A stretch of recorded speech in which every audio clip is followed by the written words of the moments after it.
What's ripening YouTube? Hey, I just wanted to follow up on our planting that we just did and let you know about the final part, which is the part you can't see and possibly the most important part, and that is the planting of the seeds. What we did was plant these, we call them seed bombs, and the idea that I got was from Scott Hall in Australia, and that is to use these Dixie cups. And what we do is we come up with our consortium of seeds that we're going to use, and we figure out how many spots we have down each line, and we fill each, put all the seeds in little cups, go out there and we pop them in, and we use a seed planter that looks like this, and it's pretty cool. You stick it in the ground, you drop the seeds down the chute, and then when you lean forward it opens the mouth and drop the seeds in the hole, and that's how it does it. We keep a pretty good stock of seeds here. The ones that we used in this particular case, you'll see above me, we've got jack beans, sun hemp, bush beans, china berry, candlestick cassia. We put zinnias in there, roselle, castor bean, and we also got this this new cowpea that I got from Cody Cove Farm. So shout out to Cody Cove. It's my buddy Josh Jameson, has a small business. He lives in the center of Florida. Really knowledgeable guy, and he's been selecting and collecting all kinds of appropriate crops for Florida. He's got a website you can buy his seeds or his plants on there. I really recommend Cody Cove, CODYCOVE.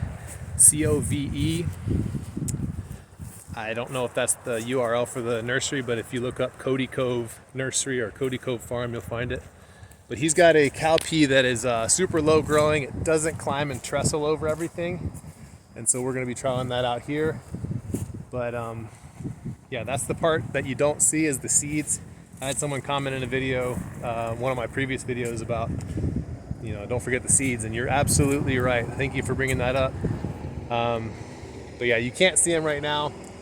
What we've done here, in addition to the mangoes and the bananas, which you can't see, the bananas are actually under here. What we did was we planted the bananas, and then we added horse manure from my neighbor, and then I just put hay on top to cover them.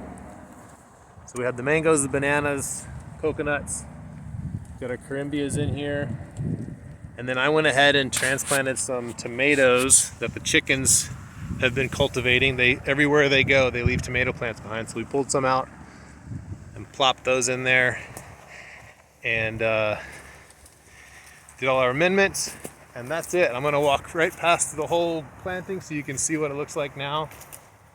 And what I'd like to do is come back in a little while so you can see the seeds popping. But let me know what you guys think.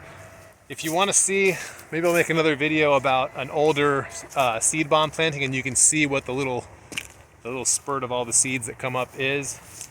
And I'll explain a little bit more about why we do that. But here's the planting.